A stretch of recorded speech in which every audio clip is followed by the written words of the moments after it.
Buenos días a todos. Hoy nos seguimos con las predicaciones sistemáticas de Lucas, continuamos con las predicaciones libres durante el mes de agosto. Y el título de la predicación de hoy es Esperanza en medio de la incertidumbre. Yo no he querido pensar mucho en ello, pero soy consciente de que esta es, pues seguramente, mi última predicación formal como pastor de la iglesia.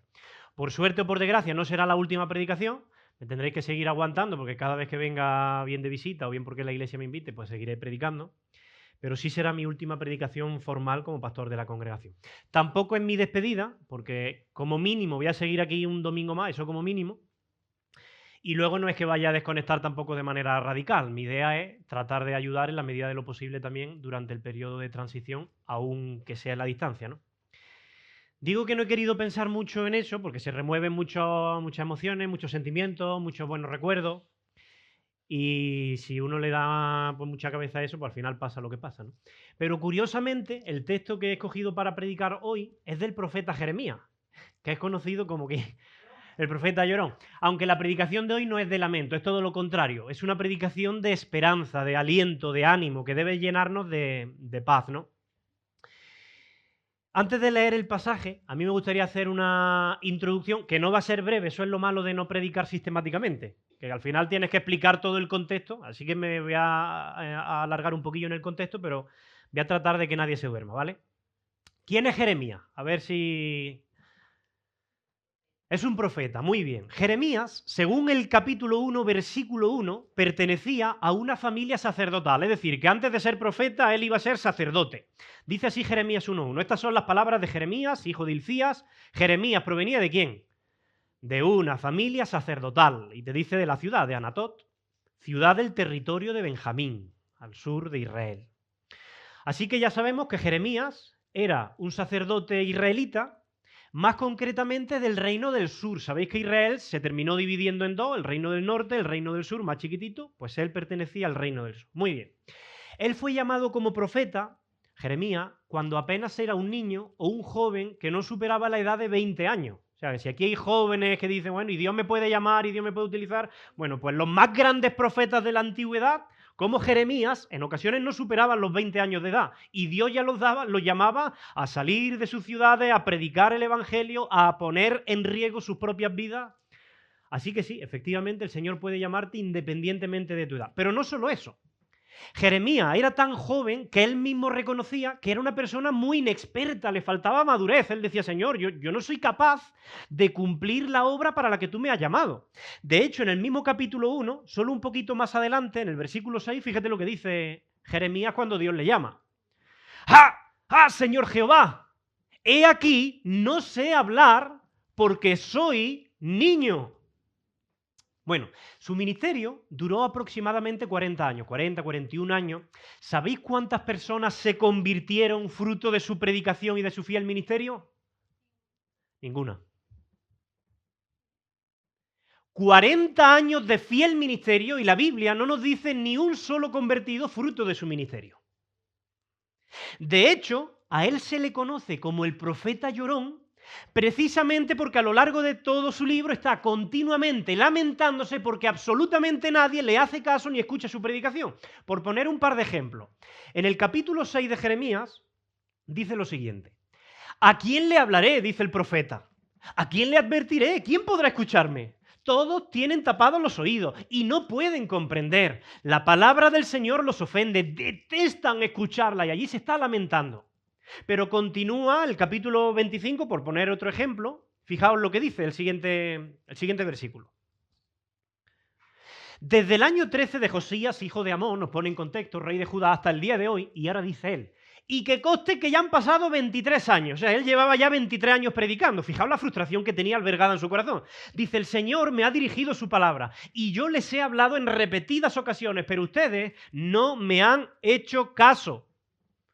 Y sigue diciendo, además, una y otra vez, les ha enviado a sus siervos los profetas, pero ustedes no la han escuchado ni le han prestado atención. Qué frustración tenía, ¿verdad, el profeta? Ahora os pregunto, ¿su ministerio fue exitoso, sí o no?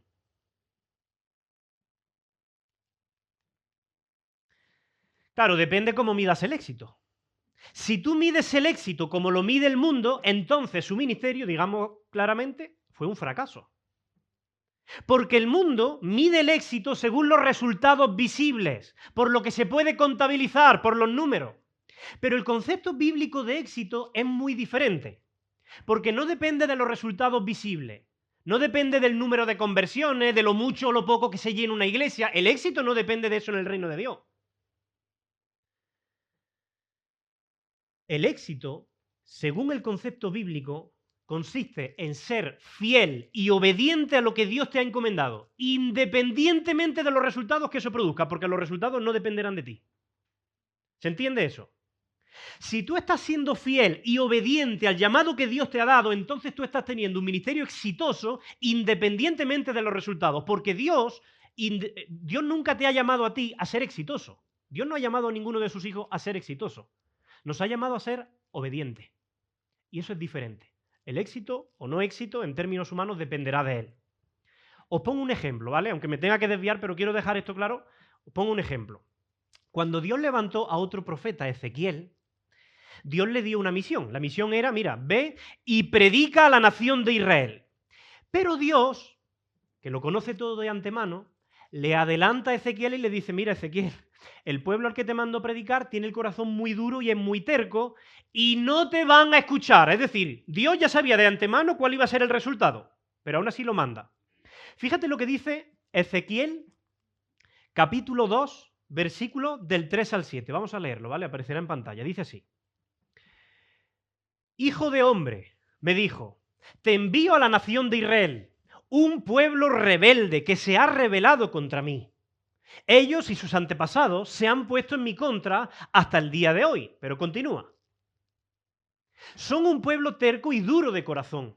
Ahora te envío a decirles, esto dice el Señor soberano, y dice Dios, ya sea que te escuchen o se nieguen a escuchar, o sea, los resultados eso, mira, es lo de menos. Pues recuerda que son rebeldes, al menos sabrán que han tenido profeta entre ellos, y continúa. Hijo de hombre, no tengas miedo ni de ellos ni de sus palabras. No temas, aunque sus amenazas te rodeen como ortigas, zarzas y escorpiones venenosos. No te desanimes, Ezequiel, por sus ceños fruncidos, porque son muy rebeldes, por muy rebeldes que ellos sean. Debes darles mis mensajes, te escuchen o no. Sin embargo, Dios le dice, no te escucharán porque son totalmente rebeldes. Fíjate, aunque Dios sabía que el pueblo no iba a escuchar a Ezequiel ni habría resultado, la misión que Dios le da a Ezequiel de predicarles el Evangelio debía ser obedecida fielmente, independientemente del pésimo resultado que él ya sabía que iba a haber. Porque un hijo de Dios no ha sido llamado a tener éxito, ha sido llamado a ser obediente. Los resultados no dependen de nosotros, dependen de Dios. Pero la misión que Dios nos ha encomendado a nosotros de predicar, de dar testimonio de Él, eso sí depende de nosotros. Así que no te desanimen los resultados si tú estás siendo fiel a tu llamado. ¿Por qué estoy diciendo esto? Porque creo que es una palabra oportuna ahora que tenemos por delante toda una semana de impacto. Una semana de predicación, de dar testimonio, de sacrificarse, de ir una milla más, de servir, de dar amor. Porque algunos podrían desanimarse y decir, oye, pues yo no veo tanto resultado a todo este esfuerzo que estamos haciendo. Pues yo no veo las conversiones. Mira, ya sea que te escuchen o se nieguen a escuchar, sabrán que allí en Torre del Campo hay una iglesia del Señor Jesús que les ama y que está dispuesta a predicarle el Evangelio. Por supuesto, nosotros lo hacemos. Está bien orar por éxito. Nosotros queremos ver el fruto de nuestro trabajo. Lo que no está bien es exigirlo o desanimarnos y tirar la toalla cuando no vemos los resultados. Lo importante es entender que Dios no nos ha demandado éxito, nos ha demandado obediencia. Si hay éxito, gloria a Dios, bien. Si no lo hay, pero estamos siendo fieles al llamado, gloria a Dios, bien. Pero Jeremías, volviendo a Jeremías, a este profeta llorón, él fue un fiel y obediente profeta de Dios. Él tenía que dar un mensaje muy duro, por cierto, a su nación, un mensaje de arrepentimiento, un mensaje de juicio. El mensaje de Jeremías se podría resumir en algo así. Si no os arrepentís de vuestros pecados, de todas vuestras injusticias y de vuestra idolatría, el juicio de Dios va a venir sobre vosotros a través del poderoso imperio babilónico. Y va a arrasar Jerusalén y va a destruir vuestro templo y os van a llevar cautivos a Babilonia. Ese es el mensaje que predicaba Jeremías en resumen, ¿no? Ahora bien, Lejos de escuchar las advertencias del profeta Jeremías, el pueblo decidió escuchar a los falsos profetas de su tiempo.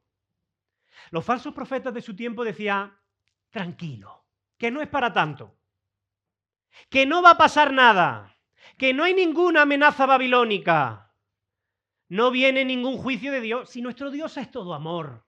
No pasa nada, no hay consecuencias por el pecado, no habrá guerra, no habrá ningún poderoso imperio que nos derrote. Y Jeremías estaba indignado por ese mensaje de los falsos profetas, se lamentaba también. De hecho, fijaos, en el capítulo 6 de Jeremías, fíjate lo que dice. Desde los profetas hasta los sacerdotes, dice Jeremías, todos son unos farsantes, ofrecen curas superficiales para la herida mortal de mi pueblo. Dan garantías de paz cuando no hay paz. Así que este pueblo, lejos de arrepentirse, lo que hizo fue persistir en sus pecados y tristemente las advertencias de Jeremías se hicieron realidad. El juicio de Dios vino sobre el reino del sur, el reino de Judá, y el imperio babilónico conquistó Jerusalén, hubo destrucción, hubo muertes, muchos judíos fueron deportados desde Jerusalén hasta Babilonia, y hay varias deportaciones que aparecen en la Biblia. La más conocida es la del 586, Juanito lo mencionó la semana pasada, pero hubo una previa en el 597, que también es descrita en la Biblia, en 2 de Reyes capítulo 24. El caso es que este imperio babilónico era conocido por su extrema crueldad, aparte de por su corrupción y tal. Hay varios pasajes en la Biblia que dicen literalmente que cuando los babilonios entraban, solían matar a espada a los jóvenes, solían abrir las barrigas de las mujeres embarazadas, sacar su feto y estrellarlos contra la roca o contra las esquinas de las casas. Eso está en descripciones de la Biblia. O sea, imaginaos la crueldad de estas personas, ¿vale?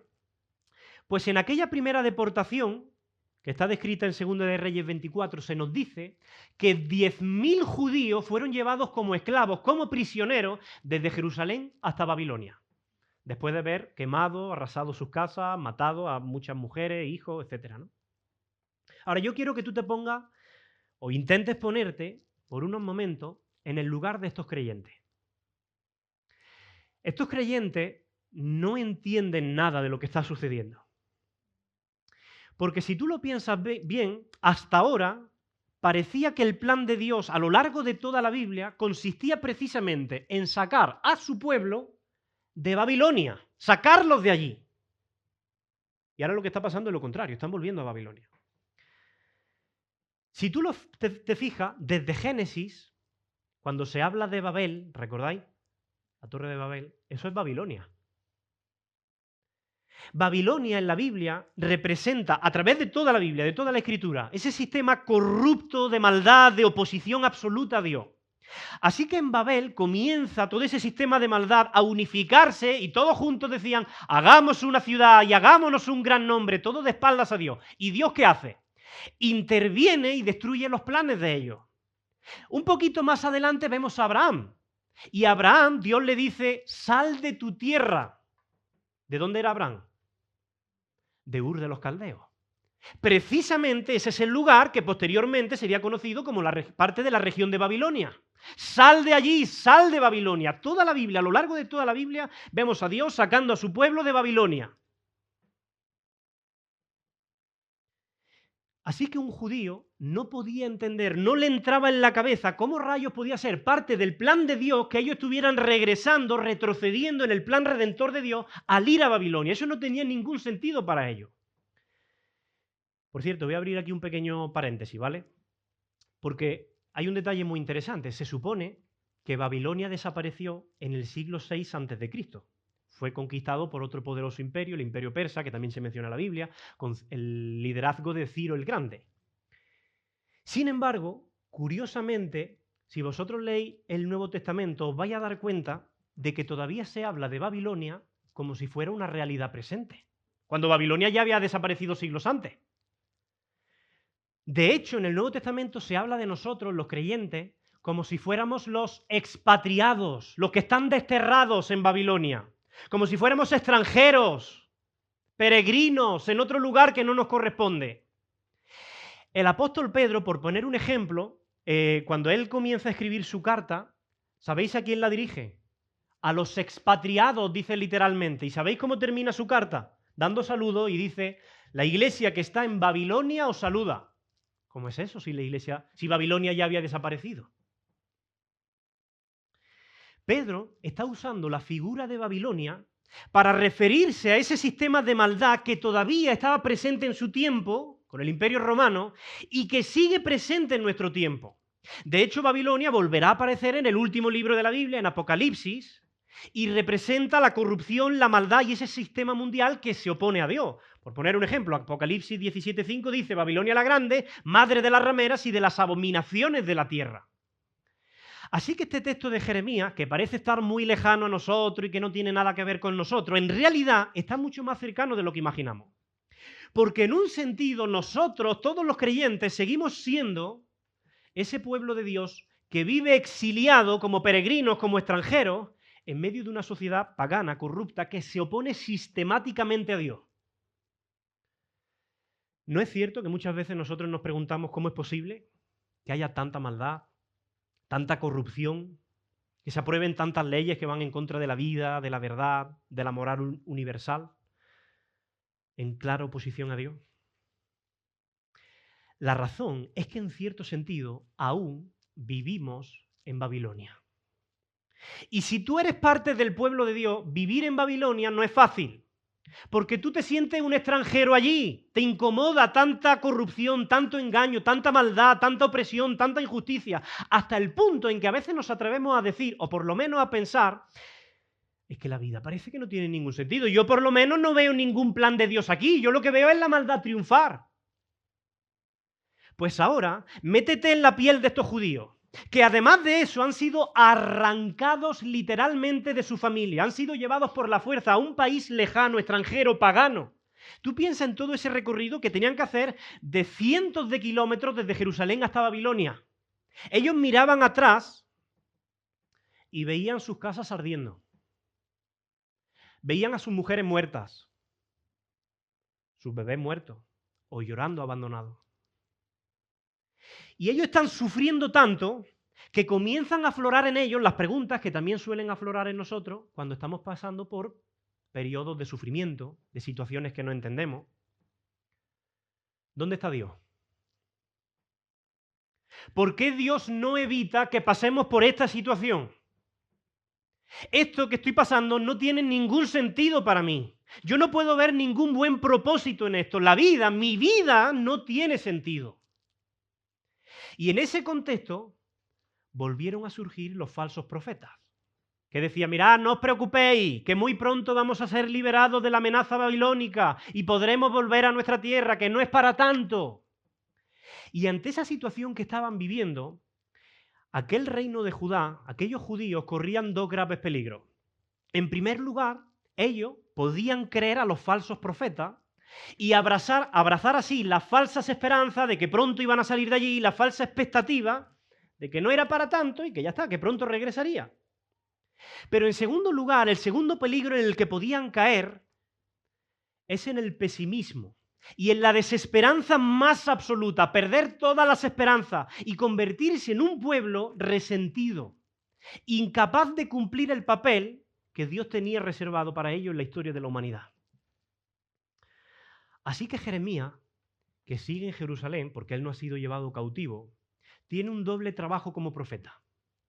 En primer lugar, él tiene que poner fin a las falsas esperanzas de esos judíos que han sido llevados cautivos y que creen que van a salir en un periquete. Pero en segundo lugar, tiene que darles una perspectiva correcta de la situación, la perspectiva de Dios. Y para eso, Jeremías decide escribirles una carta. Jeremías, capítulo 29, si lo abrís en vuestras Biblias, es precisamente esa carta que Jeremías va a escribir a los que han sido llevados cautivos a Babilonia. Y el texto que podéis abrir vuestra Biblia, aunque Natalia me lo ha preparado aquí en pantalla. Fijaos cómo comienza el capítulo 29, reconociendo que es una carta. Dice, yo, Jeremías, les envié desde Jerusalén una carta, a los jefes del país, a los sacerdotes, a los profetas, a todos los que el rey de Babilonia, Nabucodonosor, se había llevado prisioneros a su país. Y en esa carta, por no leerla toda, la podéis leer vosotros, Jeremías le comienza a decir, oye, construir casa, plantar huertos, comer el fruto de esos huertos, casaos, tened hijos, porque esto va para largo. De hecho, fíjate lo que les dice en el versículo 11, Jeremías, el versículo 8 a 10 y luego más adelante. Dice, no se dejen engañar por esos profetas y adivinos que andan entre ustedes, que usan mi nombre para anunciar sus mentiras. No crean en los sueños que dicen tener, les aseguro que yo no los he enviado. Ustedes van a vivir ¿cuánto tiempo en Babilonia? 70 años, o sea que eso de salir rápido es falso. Cuando se cumple ese tiempo, les prometo que les haré volver a Jerusalén. En otras palabras, no tengáis falsas expectativas. Pero justo después de decirle estas palabras, Dios añade unas palabras que se han convertido en uno de los versículos más apreciados y valorados de toda la Biblia. Unas palabras que han sido un refugio y un refugio de consuelo, de esperanza para todos los creyentes de todos los tiempos. Y mi deseo en esta mañana es que todos vosotros podáis abrazaros firmemente a la verdad contenida en este versículo que viene a continuación. Que puedas abrazarla con fe. Que cuando a ti se te olvide esta verdad, el que está sentado a tu lado te la pueda recordar. Y que tú se la puedas recordar también a él. ¿Sabéis cuál es ese versículo? Jeremías 29:11. Vamos a leerlo. Dice así. Porque yo, dice Dios, yo sé los planes que tengo para vosotros, declara el Señor. Planes de bienestar y no de calamidad para daros un futuro y una esperanza.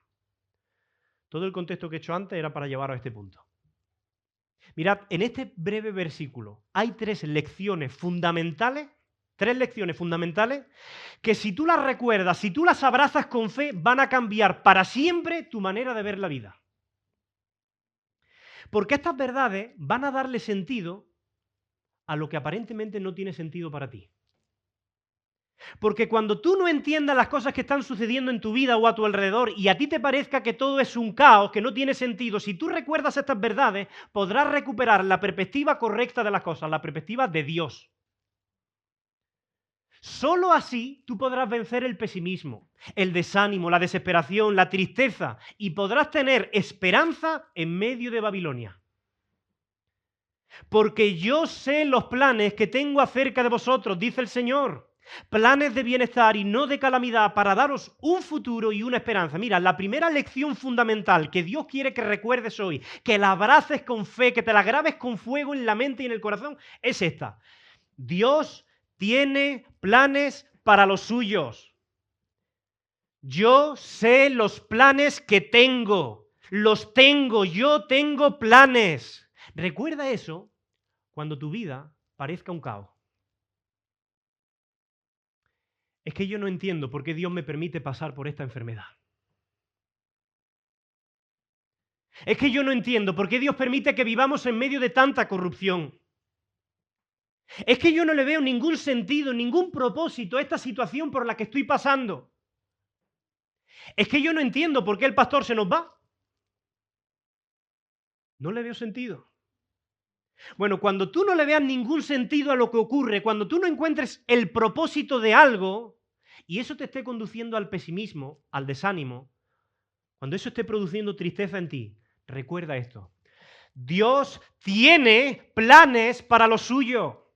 La vida no transcurre al azar. Los acontecimientos históricos que nosotros vivimos no son un sinsentido, aunque a veces lo parezcan. Dios tiene un plan para lo suyo. Mira, estas personas que están en el cautiverio en Babilonia podían creer que Dios se había olvidado de ellos. Pero con esta primera verdad, Dios desea que todo el pueblo se sienta absolutamente seguro de que Él sigue teniendo planes para ellos. Dios tiene planes para la iglesia de Torre del Campo. Esta iglesia es suya y Dios tiene planes para los suyos. ¿Lo crees o no lo crees? Todo lo que el Señor está permitiendo y haciendo con su iglesia ha sido planeado cuidadosamente por el Señor. Esto no es fruto del azar, es fruto de su plan. Yo sé los planes que tengo. Él tiene un plan. ¿Pero quién será el nuevo pastor de la iglesia? No lo sé. Pero Dios tiene un plan. ¿Y si tardamos mucho en encontrar un nuevo pastor? No lo sé, pero Dios tendrá un plan con ello. Porque Dios siempre, siempre, siempre, siempre, siempre, siempre tiene un plan para lo suyo. ¿Lo crees? Abraza esta verdad. No permites que quede ahí vagando en tu mente. Abrázala. Permite que llene tu corazón de paz. Él tiene un plan. Él tiene un plan. Él tiene un plan para mí. Él tiene un plan para la iglesia. Mira, si tú entiendes esta verdad y todo lo que esa verdad implica para tu vida y para la vida de esta iglesia, eso tiene que llenar tu corazón, nuestro corazón, de gozo y de paz. Porque, ¿qué mejor que Dios tenga un plan para nosotros? Y aquí viene la segunda lección fundamental de este versículo. Dios conoce sus planes. Dios no solamente tiene planes para lo suyo, Él conoce sus planes. Fíjate lo que dice el versículo 11. Yo sé, yo lo sé, yo sé los planes, Él lo sabe. Escucha esto. Dios no siempre divulga sus planes. Es decir, Dios no siempre da a conocer sus planes. De hecho, generalmente no los da a conocer, pero los tiene y los conoce. Los que hemos sido padres sabemos que uno comienza a hacer planes para sus hijos incluso antes de que estos nazcan. Ya empezamos a planificar, bueno, ¿y cómo vamos a poner su habitación? ¿Y cómo va a ser esto? ¿Y de qué color es todo otro? ¿Y dónde vamos a poner la cuna? ¿Y la cámara para vigilarle? ¿Y a qué guardería lo vamos a...? Y empiezas a planificar. Y planificas con todo tu amor para proveer lo mejor para ellos. Piensa algo. Dios es tu Padre Celestial. Él tiene planes para ti incluso antes de tu nacimiento. Él tiene planes para esta iglesia. Y Él conoce, sabe muy bien esos planes porque Él mismo los ha trazado. Y a diferencia de nuestros planes humanos, que son limitados, muchas veces imperfectos, sus planes son perfectos. Y aunque a veces no lo parezca, todo se ajusta a su plan para nosotros.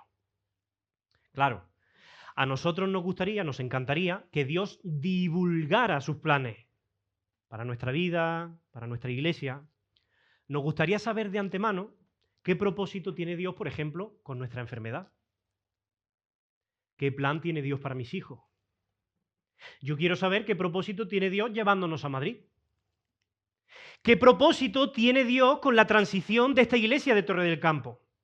Pero si nosotros lo supiéramos todo de antemano, entonces no necesitaríamos la fe.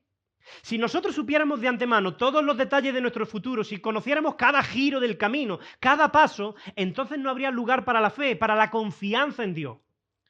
Porque no tendríamos necesidad de depender de Él, porque todo estaría claro y seguro ante nosotros. Pero Dios, en su sabiduría, nos llama a caminar con fe, a confiar en Él incluso cuando no podemos ver el camino que tenemos por delante. Os pongo un ejemplo, porque la Biblia está llena de ejemplos.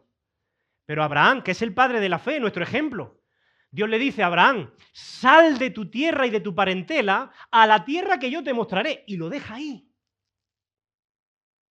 Dios no le dio a Abraham un mapa detallado de su destino, de por dónde debía ir para evitar los peligros, no le explicó cuánto iba a durar el camino, ni las dificultades que encontraría en el proceso, ni el propósito de su salida, ni cómo iba a poder alimentar a la multitud de su ganado, porque era un hombre muy rico, no le dijo nada. ¿Qué va a pasar con todas esas cosas? Solo le dijo, sal de tu tierra, vete de tu parentela a la tierra que yo te mostraré. Y Abraham no sabía a dónde se dirigía, ni cómo sería su vida en esa nueva tierra, pero confió en Dios. Su fe fue probada y al final fue recompensada. Y eso es lo que Dios espera de cada uno de nosotros. Ahora bien, que tú no conozcas su plan no significa que Él no lo tenga o no lo conozca. Él lo tiene y lo conoce muy bien. Como creyente y como iglesia de Torre del Campo, nuestra tarea no es conocer todos los detalles del plan de Dios, sino confiar en que Dios, que nos ama, que nos cuida, que ha sido fiel durante más de 40 años con nosotros como iglesia, nos va a seguir guiando en cada paso del camino, incluso cuando ese camino esté lleno de incertidumbre, como con Abraham. Mirad, la fe no se fortalece en la certeza de las cosas que ya sabemos. La fe se fortalece en la confianza en aquel que todo lo sabe. Punto. Dios tiene planes para lo suyo, Dios conoce sus planes y la última y tercera lección con la que Dios quiere dejarnos es que los planes de Dios son buenos. Fíjate lo que dice el versículo 11, porque yo sé muy bien los planes que tengo, que yo los tengo para vosotros. Pero termina diciendo, planes de bienestar y no de calamidad, para daros un futuro y una esperanza. Mirad, esta es probablemente una de las partes más difíciles de creer del versículo, de la promesa de Dios. Especialmente cuando las circunstancias que tenemos delante de nuestros ojos parecen gritarnos lo contrario. Claro, tú piensas, ¿tú crees que para esos exiliados en Babilonia era fácil de creer esa verdad? Muy a menudo todos nosotros vamos a enfrentar situaciones que desafían nuestra fe, que nos hacen cuestionar que Dios tenga un buen plan para nosotros, ¿o no es verdad? ¿Cómo el hecho de que yo pase por una enfermedad puede ser parte del buen plan de Dios? ¿Cómo el hecho de que yo esté recibiendo un trato injusto en mi trabajo, en mi familia, puede ser parte del buen plan de Dios? ¿Cómo el hecho de que nuestro pastor se vaya puede ser parte del buen plan de Dios?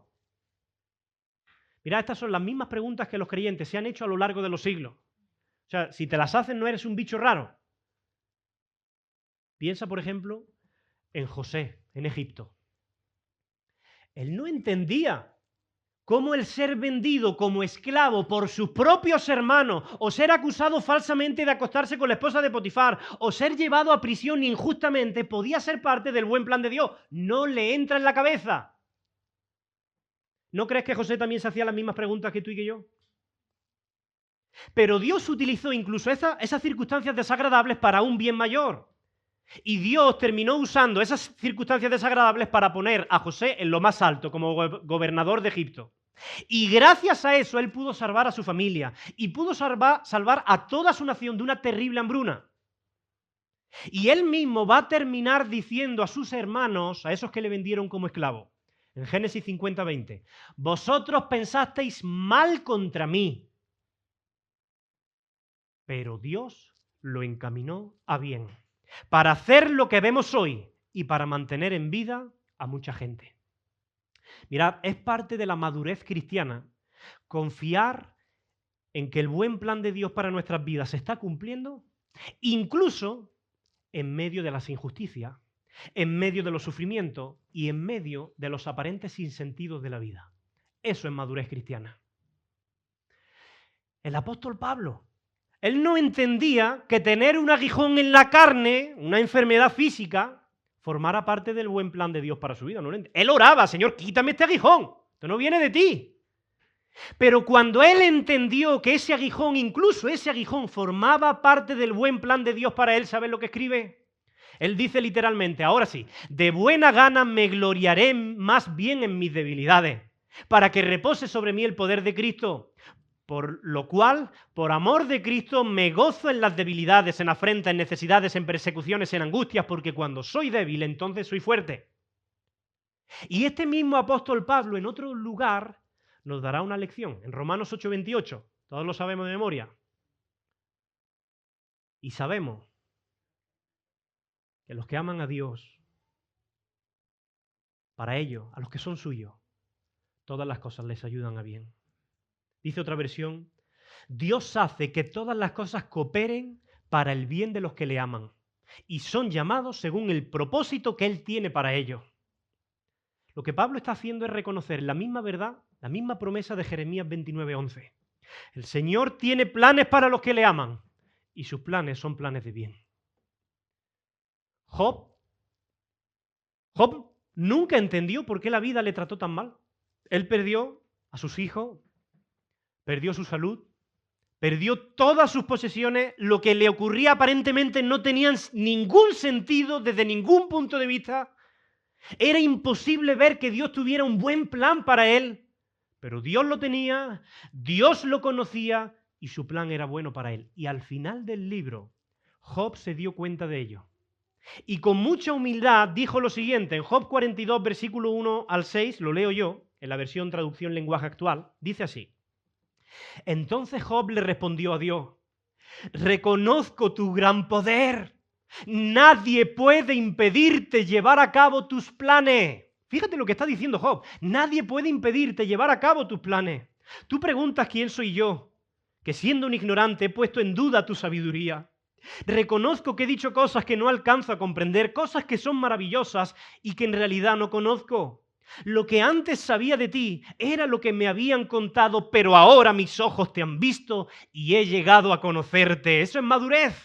Así que retiro lo dicho y te ruego que me perdones, dice Job. Mirad, en nuestra vida cristiana es natural enfrentar momentos de confusión, momentos de dolor que nos llevan a cuestionar el plan de Dios. Sin embargo, como nos muestra la experiencia de José en Egipto, de Pablo, de Job y de muchos otros creyentes a lo largo de la historia, aunque nosotros no siempre entendamos el porqué de nuestras circunstancias, podemos confiar en que Dios está obrando su buen plan en medio de ella. Los planes de Dios no siempre son claros para nosotros, porque tenemos una perspectiva limitada, pero siempre son buenos, perfectos y llenos de propósito. Y esta verdad era muy difícil de creer para esos judíos que habían visto sus casas ser quemadas, que se habían visto obligados a dejar atrás a familia, llevados a una nación corrupta, impía como Babilonia. Y sin embargo, a ellos Dios les promete que ha decidido darles un futuro y una esperanza. A través de la fe, Dios nos llama a confiar en su soberanía y nos invita a creer que al final del camino vamos a ver su bondad y vamos a reconocer la sabiduría de su plan. Te pregunto, ¿has experimentado o estás experimentando momentos en tu vida cuando todo parece un caos y no entiendes el propósito de Dios? Piensa qué situaciones actuales en tu vida o en la vida de la iglesia parecen no tener sentido. Todo este proceso de transición que estamos viviendo como iglesia, ¿te ha hecho dudar del buen plan de Dios para su iglesia? ¿Hay áreas en tu vida o en la vida de la iglesia en las que te cuesta reconocer más que Dios tiene un plan y que su plan es bueno? A mí me gustaría cerrar mi etapa como pastor aquí recordando que Dios tiene un plan para sus hijos. Y aunque a menudo no podemos comprender todos los detalles de ese plan, podemos confiar en que Él sí conoce ese plan.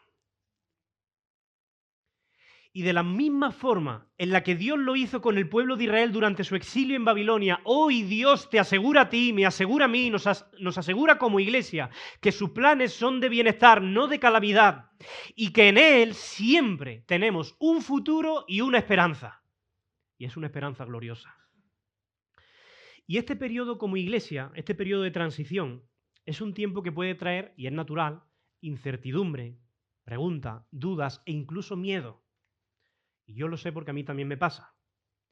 Pero al igual que los israelitas en Babilonia, estamos llamados a confiar en que Dios no solamente tiene un plan, sino que conoce ese plan y que lo dirige con precisión perfecta. Que no estamos abandonados, que no estamos desorientados, estamos en las manos de un Dios que sabe lo que hace. Y mi oración es que mientras nosotros enfrentamos esta nueva etapa, podamos aferrarnos a la promesa de Jeremías 29:11. Que cada uno de nosotros, en medio de cualquier desafío, podamos recordar que Dios está orquestando su plan para nuestra vida y para esta iglesia. Un plan que va a traer paz, esperanza y un futuro asegurado en Él. Y te está invitando hoy, en esta mañana, si no lo has hecho antes, a responder con fe a ese llamado. A lanzarte a su brazo y decir, Señor, hoy decido creer que tú tienes un buen plan para mi vida y para esta iglesia.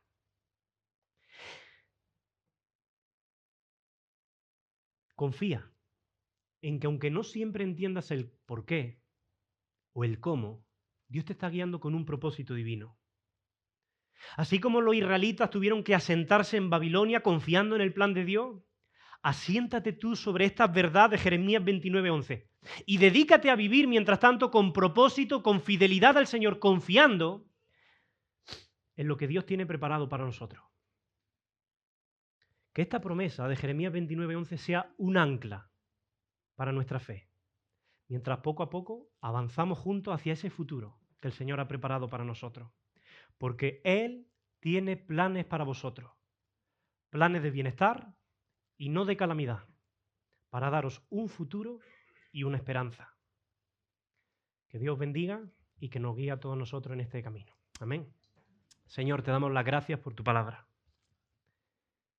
Y te damos las gracias por esta promesa de Jeremías 29:11 que dice a tu pueblo y hoy nos das también a cada uno de nosotros. Señor, sabemos que eres soberano, que nada se escapa de tu control y que tú tienes cuidado de tus hijos. Gracias por tu amor, por tu fidelidad y te ruego, Señor, que ahuyente de nuestro corazón los temores, los miedos, que nos ayude, Señor, a llevarlos a los pies de la cruz, sabiendo que tú tienes planes para los que te aman, que tú conoces con precisión y exactitud esos planes y que esos planes son de bien para nuestras vidas y para tu iglesia. En esa verdad, Señor, descansamos y pido y ruego tu bendición para esta iglesia y para todo el proceso que tiene por delante. En el nombre de Jesús, amén, Señor.